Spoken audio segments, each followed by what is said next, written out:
Bismillahirrahmanirrahim. Assalamu alaykum. Hörmətli televizor görüşlər. Bu haftalik İstiqlal xəbərləri proqramımızı görüşənlərdən qızğın qarşı alırıq. Mən Abdullah Yalğun. Hörmətli televizor görüşlər, aldıban biz diqtanlara bu hafta huzuruna sunmaqçı bolğan xəbərlərimizin əsasi məzmununu tunuşdururuz. Diqtanlarda cemaat ərbabı Abduqadir Yapcan məsələsi Türkiyə rəhbərlərinə yetkizildiyi mövzulu xəbərimiz oldu.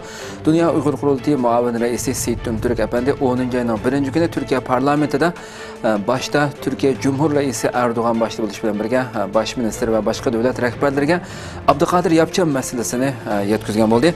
Şundaqla yana Türk axbaratlarında mı Abduqadir Yapcan meselesi ciddi şekilde tilg'a ilinmoqda. Şundaqla Xitoy davlat bayrami Sharq Turkistonda qanday o'tkazildi mavzuli xabarimiz bo'ldi. Har yilqidaklam Xitoy tajovuzchilari vatanimizda Uyg'ur xalqining musibat kuni bo'lgan bu kunni qanday Uyg'ur xalqiga qanday faoliyatlarni majburiy o'tkazib tabriklab haqidagi xabarimiz bo'ldi. Shundaqla yana Dünya Musulmon olimlar birligining yig'ini İstanbulda o'tkazildi mavzuli xabarimiz bo'ldi. Bu yig'inga Sharq Turkiston o'limala birligidan bir hay'at Uyg'urlar vakolatan qatnashgan bo'ldi. Bu va bundan boshqa xabarimiz diqqatinglarda bo'ldi. Diqqatinglar ekranimizda bo'lsin.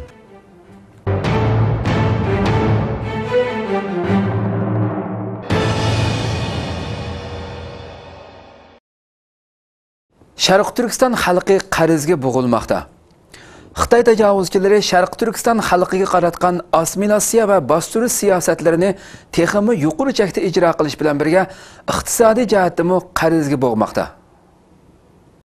Xitoy tajovuzchilari 2009-yildagi Urumchi qatliamidan keyin Sharq Turkiston xalqiga qaratgan assimilyatsiya va bostirish siyosatlarini texmi yuqori chekda ijro qilishga boshlagan bo'lib, buning uchun har qaysi rayonlarda har xil tadbir va siyosatlarni tuzib, Uyg'urlar ustidan majburiy yurgizib kelgan edi. Bu siyosatlarning biri bo'lsa Sharq Turkistonning janubidagi diniy va milliy kimligi aynan saqlanib kelayotgan rayonlarda bir tutash holda umumiy yuzlik dehqon chorvachilarning uylarini chiqib ko'chirish siyosati edi. Bu siyosat e'lon qilinib, muqimlik qurilishi, amin uy degandek nomlarda eng muhim siyosiy vazifa qilib tutilib, shu yili kuzdan boshlab har qaysi rayonlarda majburiy ijro qilinishga boshlandi. Öz əmgikiga tayanib aram bir kishilik turmushini qamdab kelayotgan mutlaq ko'p sondagi Uyg'urlarning yangi uy solishga qurbi yetmaydiganligini bilib, oldin bir qator suiqasdlik planlarini tuzib bo'lgan Xitoy tajovuzchilari Uyg'urlarga majburiy ishlab chiqarish yordam qarzi nomi bilan bankidan 3 yillik muhlatda qarz tarqitib, bu masalani hal qildi. 2012-yildan boshlab qarz berish salmoqini zo'raytib, butun oilalarga majburiy umumlashtirdi. Hatta bankidan qarz elishni rad qilgan Uyg'urlar ideyasida masala bor deyilib, shu bo'yicha muomala qilindi. Naq 3 yil o'tgan bugungi kunda Xitoy tajovuzchilari Sharq Turkistonning janubidagi xalq orasida qarz delolarining haddidan ziyoda ko'payib ketayotganligini e'lon qildi. Tangritog' to'rining bu vaqtda bergan xabarda Xitoy tajovuzchilarining Kucha nohiyasidagi sud mahkamasi 9-ayning 20-kuni cho'ng ko'lamli axborot e'lon qilishiga yechib, 2015-yildan hozirgacha Kucha sud mahkamasi sotlagan qarz delolarining o'zgarish va alohidliklarini e'lon qilgan. Xabarda ma'lum bo'lishicha, 2015-yili 9-ayning 1-kunidan hozirgacha bo'lgan 1 yil ichida bu sotxona qarab chiqqan qarzga munosabatlik delo 722 parcha bo'lib, ular buni mundaq 5 turlik alohidalikka yig'inchoqlagan.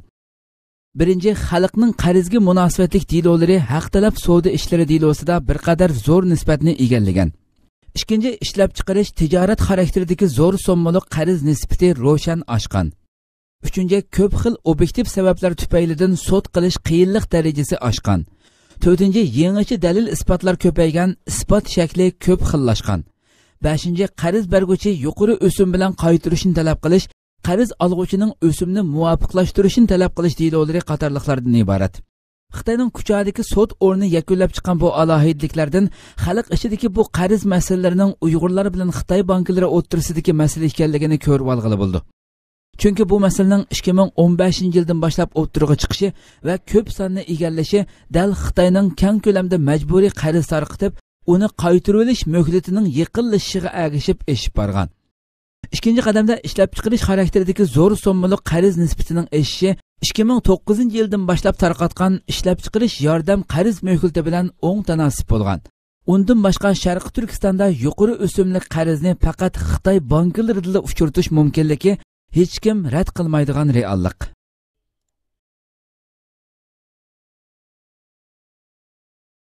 Xitoyning davlat bayrami Sharq Turkistonda qanday o'tkazildi? Sharq Turkistonning musibat kuni bo'lgan Xitoy davlat bayrami kunini Sharq Turkistonning har qaysi rayonlarida majburiy tabriklatkizdi. Xitoy tajovuzchilari 1949-yili 10-oyning 1-kundan iborat Sharq Turkistonning musibat kuni bo'lgan bu kunda Sharq Turkistonning har qaysi rayonlaridagi Uyg'ur ziyolilari, dehqon chorvachilari, tijorat va kasb egalarini bu kunni tabriklab bayram o'ynashga o'rinlashtirib, ularning bu normal kunlarini xotirjam o'tkazishiga yo'l qo'ymagan. Xitoy tashviqotining zuvoni bo'lgan har qaysi tashviqot o'rinlari bu haqda bas-basti xabarlarni bergan. Tanglataq to'rining bu haqda bergan xabarda Onsu noyasida Xitoy tajovuzchilari 10-oyning 1-kuni nahiya tavasidan 30 mingdan ortiq xalqni tashkillab, ularni nahiya markazidagi Ashmi buloq maydonida Xitoy kommunist bayrog'ini chiqarish marosimiga qatnashishga majburlagan. Hamda bayroq chiqarish marosimidan keyin ularni Xitoy kommunistlarining 67 yillik kunini tabriklab, har xil faoliyatlarni elib berishga uyushtirgan. Qashqarning Poskam noyasida Xitoy tajovuzchilari 10-oyning 1-kuni nahiya tavasidagi xalqni barliq yo'l va ko'chalarga umumyuzlik Xitoy tajovuzchilarining bayrog'ini esishga o'rinlashtirgan. Hamda xalqni bu kundagi bayroq chiqarish marosimiga majburiy qatnashtirib, Xitoy bayrog'i oldida vatanimizga baxt tilaymiz, yanamo gullab yashnab, texmi qudratli davlat bo'lishga tilakdoshlik bildiramiz degandek temalarda shuar to'latqizgan. Keyin qizil tashviqotlik faoliyat va naqshi usullar bilan bu musibatli kunimizni tabriklatkizgan. Undan boshqa Xitoy tajovuzchilari otishda 10 ming oilaga davlat bayrog'i esish, hamma kishi davlat she'ri o'qish degan nomda siyosiy vazifa o'rinlashtirib, tabalikdagi barliq Uyg'urlarni hamma uylarning eshiklariga Xitoy bayrog'ini esishga, takshi holatda Xitoy tajovuzchilarining atalmish davlat she'rini o'qishga majburlagan. Hamda Xitoy tajovuzchilarini kuylaydigan qizil faoliyatlarni elib berishga o'rinlashtirgan.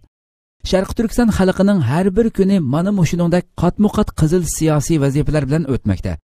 Xitoy tajovuzchilarining muqimlik va millatlar ittifoqligining oldiga o'tadigan hech qanday ish yo'q degan bu safsatisining faqat Sharq Turkistondan iborat bu zaminda fojialik zulm va qatliamlarga sabab bo'layotganligi maydonga chiqmoqda.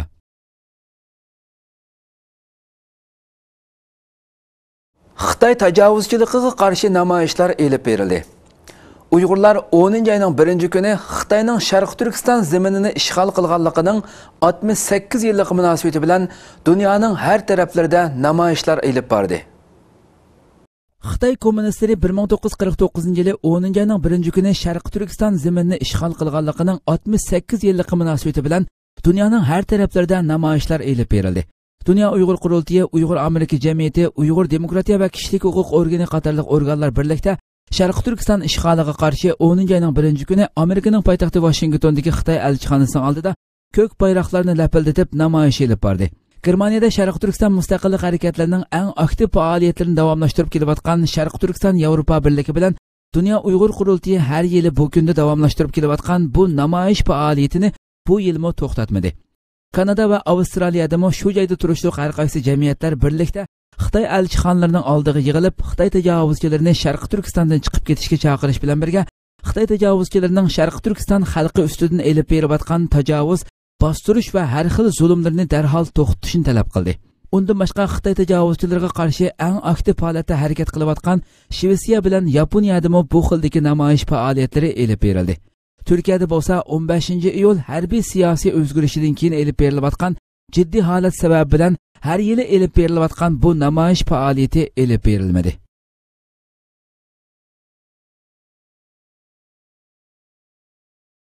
Abduqodir Yapcan masalasi Turkiya rahbarlariga yetkazildi.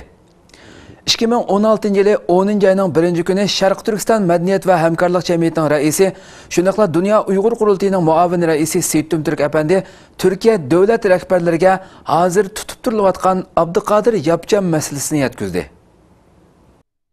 2016-yili 10-oyning 1-kuni Turkiya Buyuk Millat Majlisining bu yillik 2-navbatlik yig'ini ochilgan bo'lib, yig'inning ochilish marosimi Rajab Tayyip Erdo'g'anning ochilish so'zi bilan boshlandi.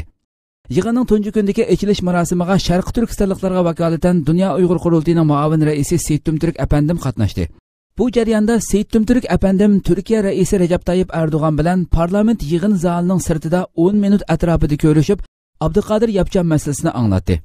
Undan keyin Turkiya parlamentining boshlig'i Ismoil Qahramon bilan ko'rishib, Abduqodir Yapcan masalasida Xitoyning nurg'un to'kmat va ig'volar bilan saxta dalil hujjatlarni o'ydirib chiqarganligini, Abduqodir Yapcan masalasida Sharq Turkiston xalqining Turkiya hukumatidan kutadigan umidlarini yetkazgan. Undan keyin Turkiya bosh ministri Binali Yildirim bilan ko'rishdi. Bosh minister Binali Yildirim Abduqodir Yapchan masalasidan xabardor ekanligini, bu masalada barliq tirishchiliklar bilan hamkorlashadiganligini bildirib, Uyg'ur turklarining xotirjam bo'lishini aytgan. Undan boshqa ichki ishlar ministri Sulaymon Soylu qatorliq bir necha ministrlar, bosh minister yordamchisi Numan Qurtulmush, shundaqla 10 dan ortiq parlament a'zolari va munosabatlik boshqa davlat rahbarlari bilan ayrim-ayrim ko'rishgan.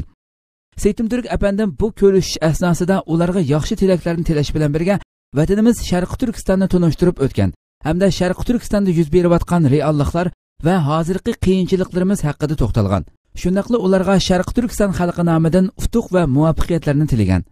Undan boshqa yana sobiq parlament a'zosi professor Jalal Arbay apandimi bu yig'inga qatnashgan bo'lib, yuqorqi davlat rahbarlari bilan ayrim-ayrim ko'rishgan hamda Sharq Turkiston masalasini ularga asıltib o'tish bilan birga Abduqodir Yapchanni qo'yib berish to'g'risida maxsus dokument tayyorlab rahbarlarga sungan.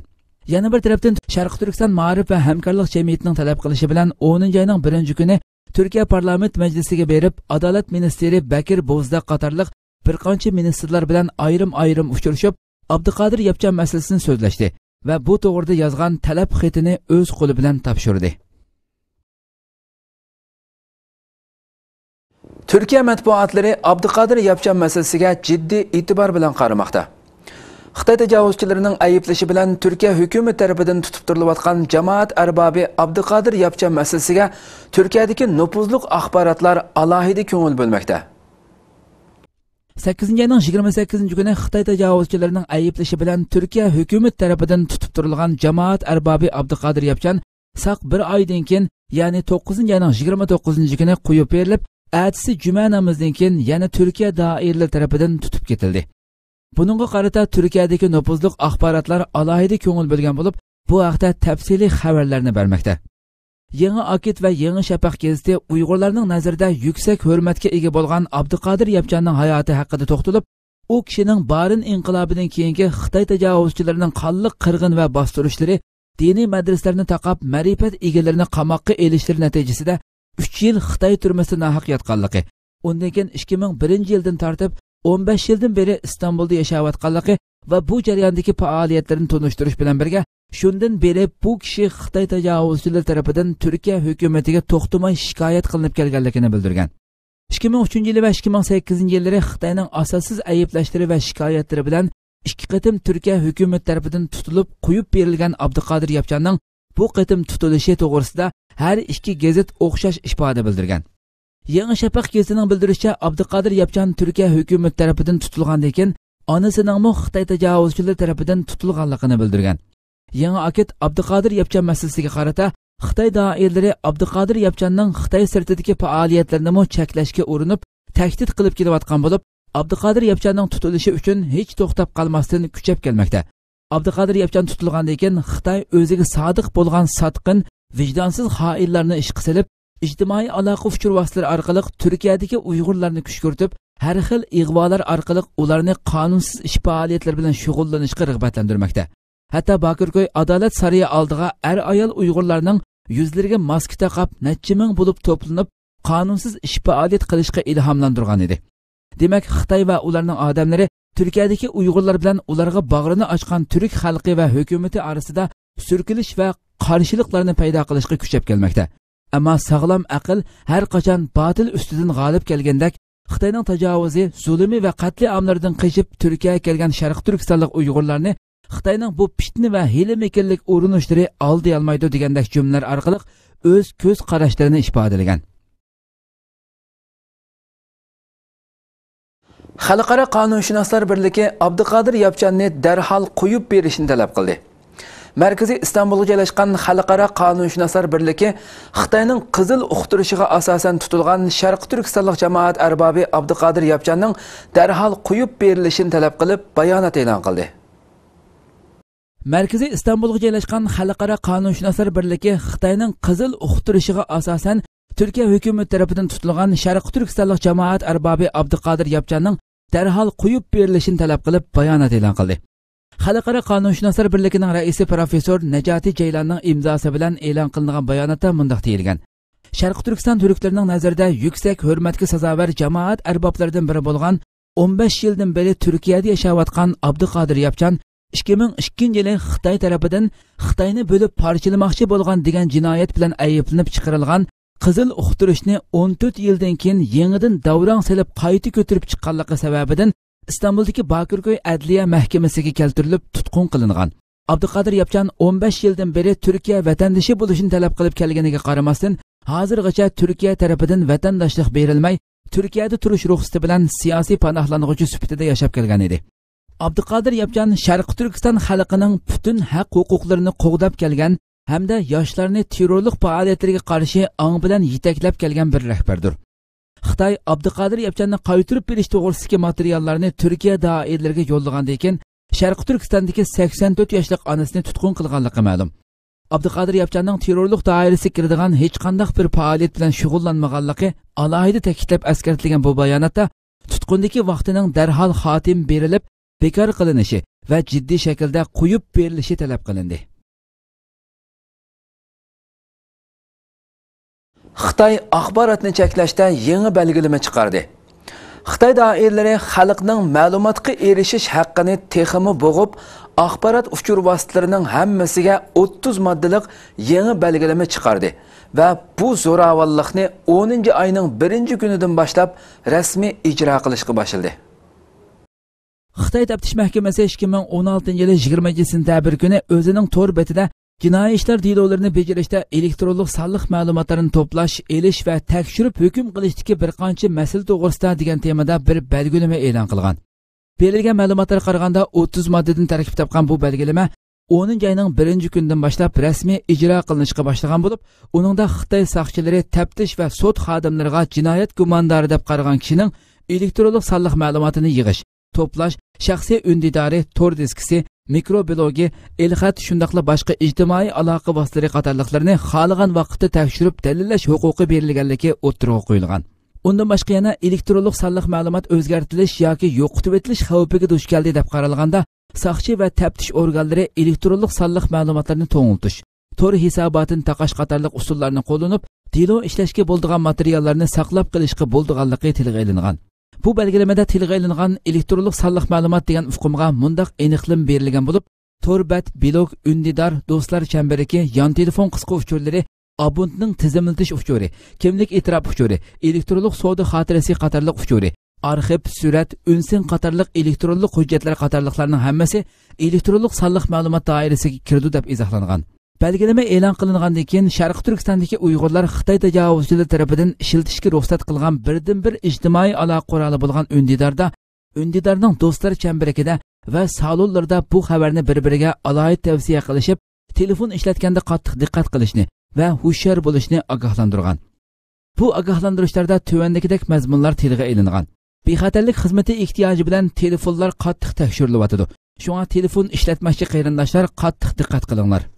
Telefonlardagi millatlar ittifoqligi va abadiy amalligi foydasiz va xavf yetkazadigan uchurlarni davlat, bayroq, girib, har qaysi rahbarlar, vatanparvar diniy zotlar, davlat xodimlari qatorliqlarni haqorat qiladigan, ularning obrazini xunuklashtiradigan uchurlarni bo'lgunchi tashkilotlarning bayroq va rahbarlariga aloqador uchur va rasmlarni saqlamaslik. Shundaqla dinga aloqador har qanday mazmunni tarqatmaslik haqida bir-biriga uchur yo'llashmoqda. Chunki diniy so'rovlardan boshqa har qanday yerda dinga aloqador uchur tarqatishning cheklanganligi bildirilgan. Xitoy turklardan andisha qilmoqda. Xitoy Yevropada yashayotgan va Turkiya bilan munosabati bo'lgan kishilarning Xitoyga kirishiga qiyinchilik elib kelmoqda. Xitoy Yevropada yashayotgan va Turkiya bilan munosabati bo'lgan kishilarning Xitoyga kirishiga qiyinchilik elib kelmoqda. Kuzatuvchilar buning sababining Xitoydagi terrorlikqa bo'lgan ziyoda qo'rqish va Turkiyaning Uyg'urlarni qo'llashi bilan zich munosabatli ekanligini bildirishmoqda.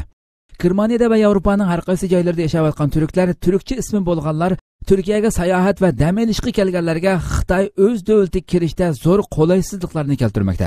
Germaniya xabar agentligining bu vaqtda bergan xabarda Xitoyda bu xildagi ahvollar yaqinqi mezgillarda borgan-sari ko'p yuz berayotgan bo'lib, o'tgan hafta Germaniya basketbol xalqaro birlashmasiga tava bo'lgan Alba Berlin gruppasidagi turk trener Ahmad Chaki bilan Fatih Gazar va basketbol mohiri Engin Atsur Xitoyda elib berildigan do'stlik musobaqasiga viza berilmaganligi uchun qatnasha olmagan. Türkçe ism bo'lgan bir Germaniyalik o'quvchi önümlük vizasi bo'lgan bo'lsa-mu, lekin Xitoy xodimlari tomonidan aerodromda qabul qilinmay qaytarib etilgan. Xitoyning Yevropa ellarida yashaydigan turklarga qarata Xitoyga kirishda zo'r qiyinchiliklarni keltirishi 9-oyning 5-ida Hangzhouda o'tkazilgan G20 davlat boshliqlari uchrashuvi yig'ini sababi bilan munosabatlik deb qarab kelingan bo'lsa-mu, ammo yig'in tugagandan keyin ahvolda hech bir yaxshilanishning bo'lmasligi analizchilarni buning Turkiya bilan Xitoy orasidagi Uyg'urlarga munosabatlik bo'lishi mumkinligi. Shundaqla Xitoydagi Turkiya elchixonasining Turkiyaga bormoqchi bo'lgan Uyg'urlarni sayohat belgisi bilan ta'minlab, qolaylik sharoit yaratib berishiga bildirgan inkosi degan qarashga keltirmoqda. Sharq Turkistonda yashaydigan Uyg'urlar Xitoyning tajovuzi va zulmiga qarshi elib borgan harakati sababidan Xitoy tarafidan terrorchi bo'lgunchi deyilib turmalarga qamalmoqda. Berlin markazidagi Mercator Xitoy ishlari universitetida ishlaydigan Mortiz Rodelev ismli kishi bu to'g'risida to'xtalib, quyuq milliy va diniy bog'lanish bo'lganligi uchun Turkiya o'zini turk sistemasidagi Uyg'urlarning hurligini qo'g'dug'ichi deb tushundi deb ifoda bildirdi. 2009-yili Xitoy tajovuzchilari tomonidan Sharq Turkistonda yuz bergan qatliamdan keyin shu vaqtdagi Turkiya bosh ministri Recep Tayyip Erdo'g'an bu qilmishning vahshiy bir qirg'in va qatliam ekanligini aytgan. Buningga qarata Xitoy tajovuzchilari buning o'zlarining ichki ishi ekanligini aytib qarshi inkos bildirgan edi. Radlov bu vaqtda Xitoydagi terrorlik tahdidining kun-kunga eshib berishiga ergashib, Turkiya-Xitoy munosabatlariga to'salg'ularning eshib berayotganligini so'zlab, Turkiya rahbarlarining Uyg'urlarga tutgan muomalasi Xitoyni qattiq bearam qilayotganligini, bu bearamchilikni hatto G20 yig'inidagi Erdo'g'an bilan Shining uchrashishlarimi yo'q qilib etilmaganligini bildirdi. Xitoyning bu bearamchiligi sababidan Yevropada yashaydigan turklarning Xitoyga kelishiga yuqorqidagi qolaysizliklarning bo'layotganligi taxmin qilinmoqda.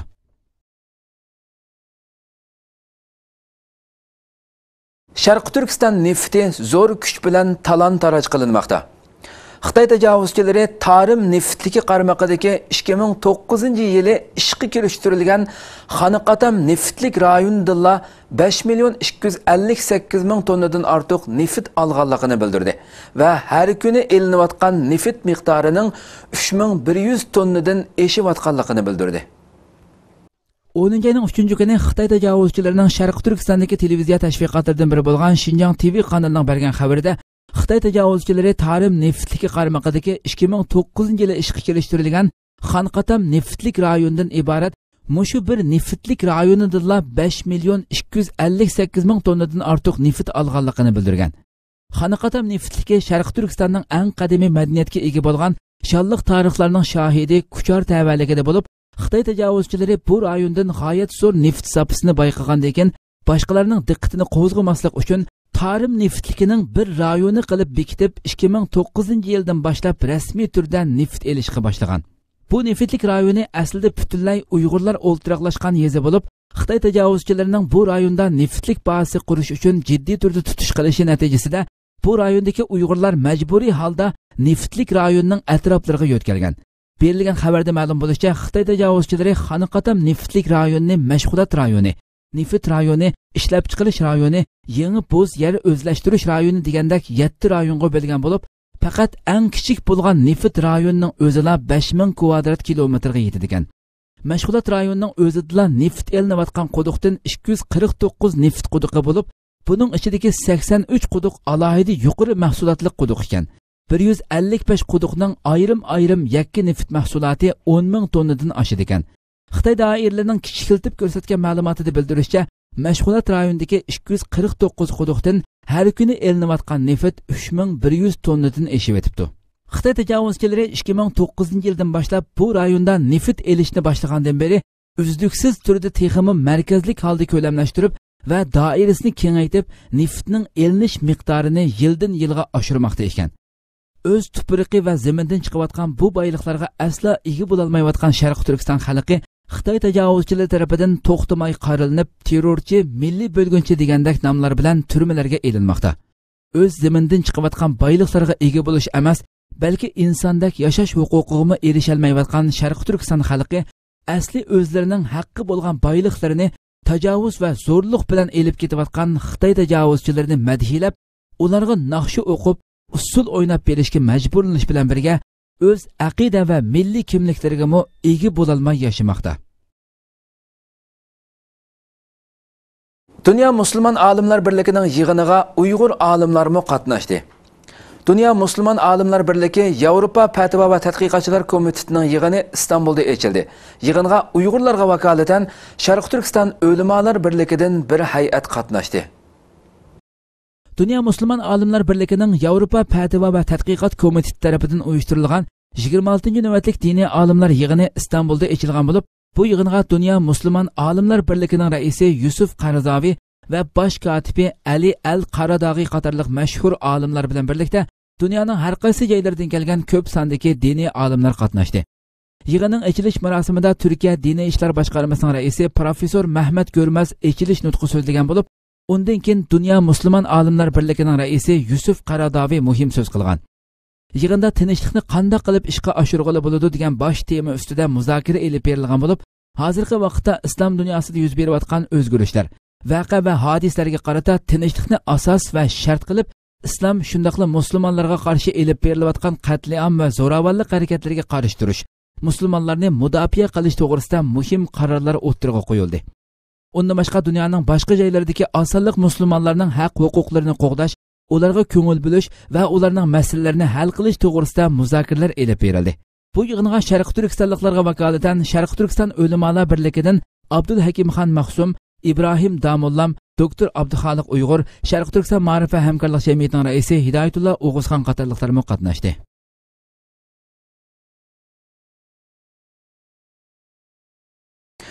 Zeytinburnu'da milliy madaniyat faoliyatlari elib berildi. İstanbul'un Zeytinburnu nahiyelik hükümetinin o'rinlashtirishi bilan yilda bir qitim o'tkazilib kelayotgan milliy madaniyat kunlari faoliyatları Zeytinburnu shahar boshlig'i Murat Aydın'ın ochilish nutqi bilan boshlandi. İstanbul'un Zeytinburnu nahiyelik hükümetinin uyushtirilishi bilan yilda bir qitim o'tkazilib kelayotgan milliy madaniyat kunlari faoliyatları Zeytinburnu shahar boshlig'i Murat Aydın'ın ochilish nutqi bilan boshlandi. Bu faaliyet Türkiye ve O'rta Osiyodan Zeytinburnuga kelib o'ltiraqlashgan har qaysi millatlarning milliy madaniyatlarini tonishtirish, o'zaro tanishish, aralashib munosabat qurib o'tish maqsadida uyushtirilgan. 9 kun davom qilgan bu faaliyet 10 oyning 1-kuni boshlangan bo'lib, har kuni kech tarafda she'r o'qish, nutq so'zlash qatorliq madaniyat faoliyatlari bilan davom qilyotdi.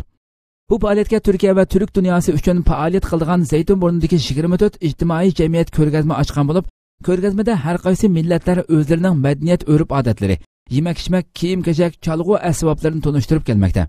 Bu faaliyetga Sharq Turkistondan kelib Zeytinburnuda o'ltiraqlashgan qozoqlar qatnashib, ko'rgazma ochdi.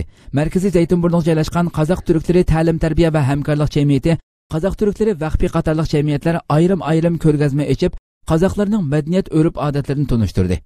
Faaliyatda Zeytinburnu shahar boshlig'i Murat Aydın so'z qilib, bu faaliyatda 24 jamiyatning 9 kun bo'yicha faoliyat ko'rsatilganligini bildirdi.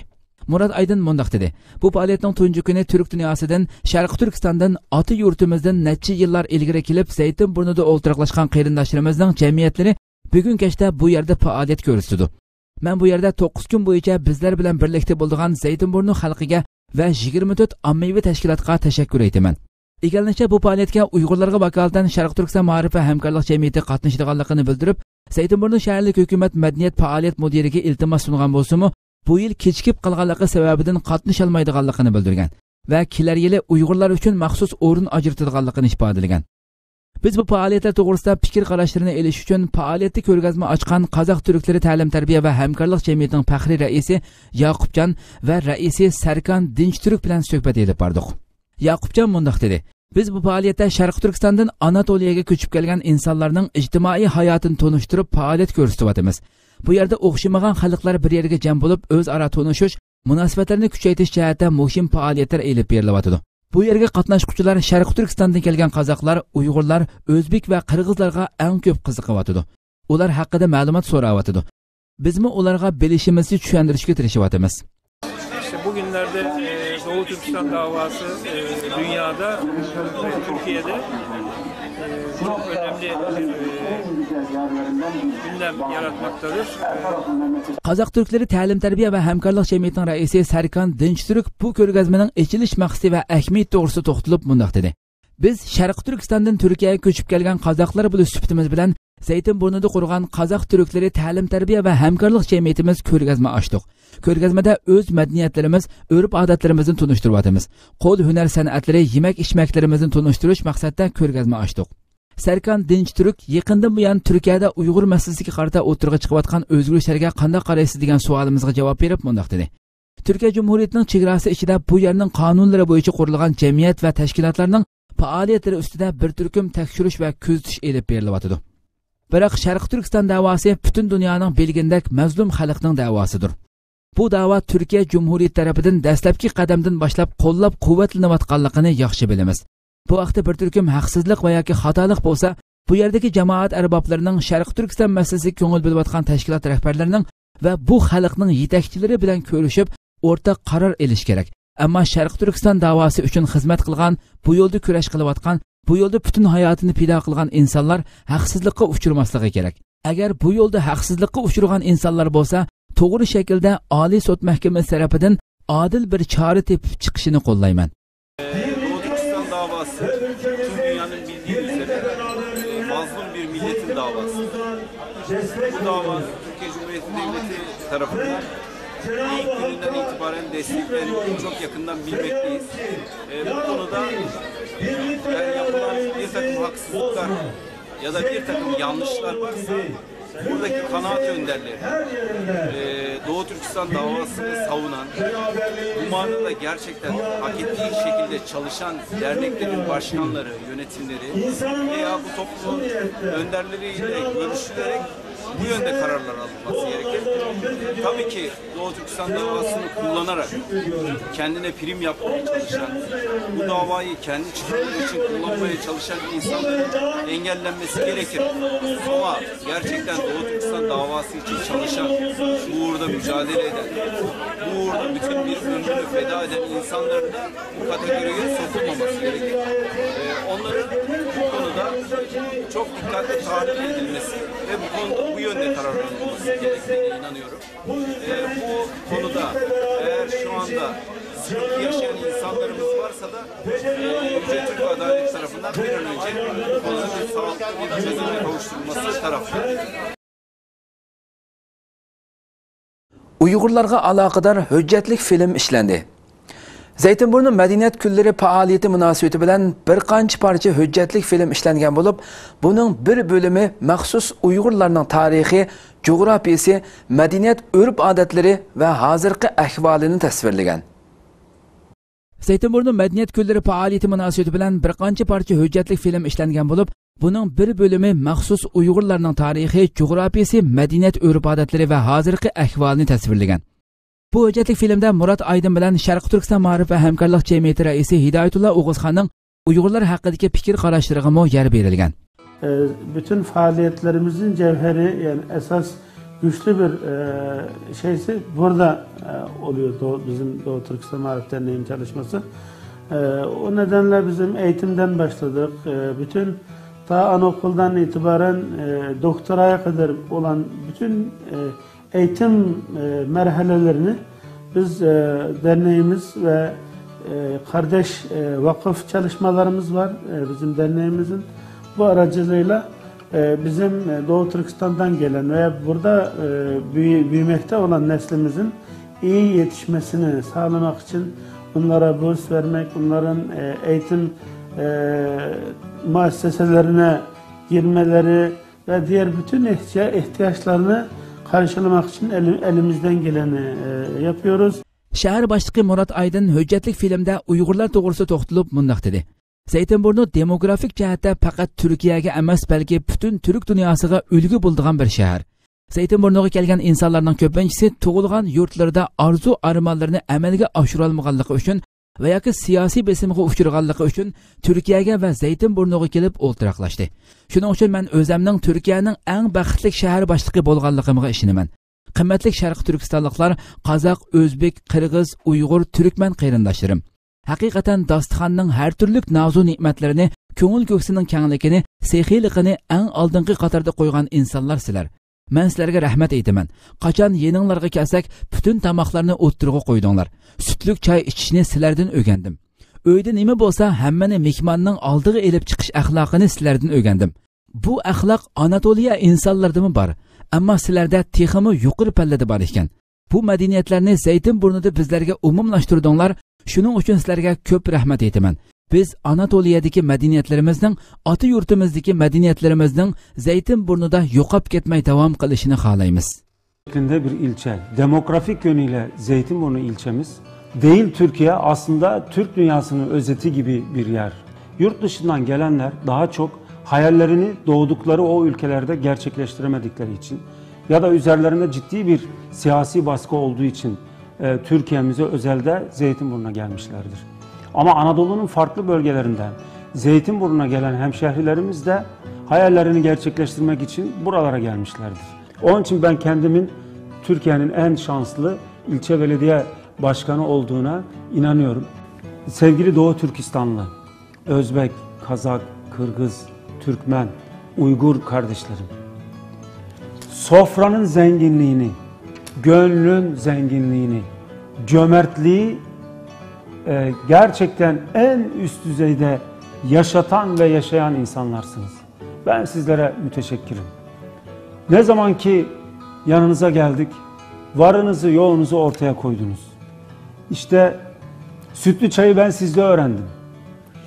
Ne var ne yok hepsini ikram olarak misafire sunmayı sizde gördük. Anadolu insanında vardır ama sizde bu zenginlik çok daha üst düzeyde.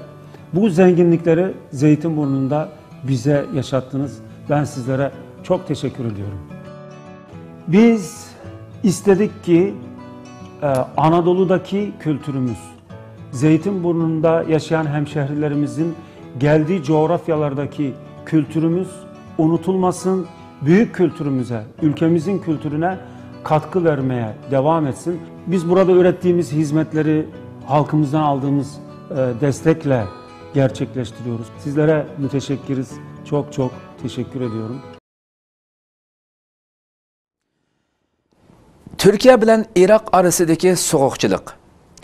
Türkiye, Bağdat bilen Ankara arasındaki Beşika lageri soğukçılıkıga qattiq narazılık bildirdi. Başminister Binali Yıldırım, Irak'nın pozisiyasiga qattiq raddiya berib, Irak hükümetinin Türk askerlerinin Irak'taki mevcudiyeti hakkında bundaq işbahatlarda bo'lishi haddi emas. Bizning maqsadimiz texmi ko'p insonlik tragediyasining yuz bermasligidir dedi. Türkiye Avazi Radyosu'nun haberinde bildirilishicha, Başminister Binali Yıldırım 9. navbatlik Savdo Sanoat Shurasi doirasida chaqirilgan yig'inda so'z qilib, Türkiye askerlarining Beshikada turishini davomlashtiradiganligini bildirdi. Binali Yıldırım Beshikadagi Türkiye askerlarining Iroqdagi muqimsizlik yuzasidan u yerda turishini davomlashtiradiganligini qayd qilgan holda, Iroqda 63 davlatning askari bor. Iroqning Türkiye'ning harbiy mavjudiyati bilan qilishining orqasida yaxshi niyat yo'q. Türkiye'nin u yerdeki mevcudiyeti devam kıldı dedi. Irak'ın ikinci çoğun şehri Musul'ni Daesh terörlük teşkilatıdan halileştiriş hareketinin vaxtının yıkılışıga ergişip, Irak merkezi hükümetinin Beşika lageriga alakadar bu pozisiyasını düşünüşünün mümkün emasligini ta'kidlagan Binali Yıldırım, bundaq pozitsiya bildirish Irak hükümetinin haddi emas. Bizning maqsadimiz texmi ko'p insonlik tragediyasining yuz bermasligidir dedi. Irak merkezi yönetimi bugüne kadar hiçbir tedbir almazken ve 63 değişik ülkeden burada terörle, DAEŞ'la mücadele adıyla askeri unsurlar bulunurken bütün bunları bir kenara bırakıp Türkiye'nin oradaki varlığına takılması abesle iştigaldir. Bunun hiçbir şekilde iyi niyetle izahı yoktur. Irak hükümeti, Bağdat ne söylerse söylesin, bölgedeki DAEŞ'la mücadele için bölgedeki demografik yapının zorla değiştirilmemesi için Türk varlığı orada kalmaya devam edecek.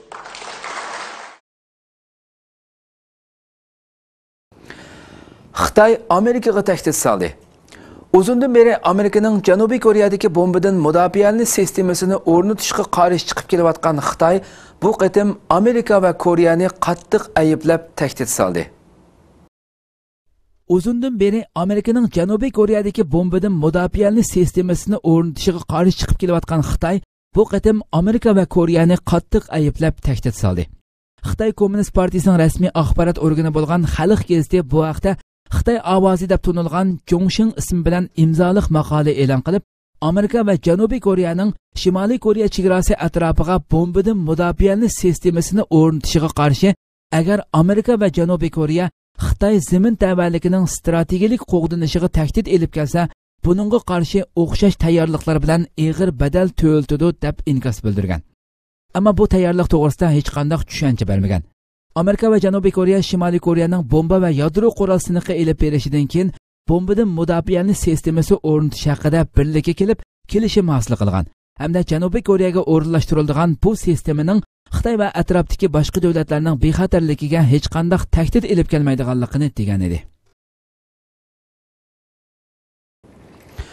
Hörmətli televizor görüşlər, şuna qılıb bu haftalik istiqlal xəbərləri proqramımız bu yerdə axırlaşdı. Kelər qatımqı proqramımızı görüşkücə sizlərlə Cənab-ı Allah tapşırmaz. Şuna qılıb proqram axırda ekran arxasındakı barlıq xidmətdaşlarıma köpdən köp rəhmət etimin. Assalamu alaykum və rahmetullahi taala və barakatuh.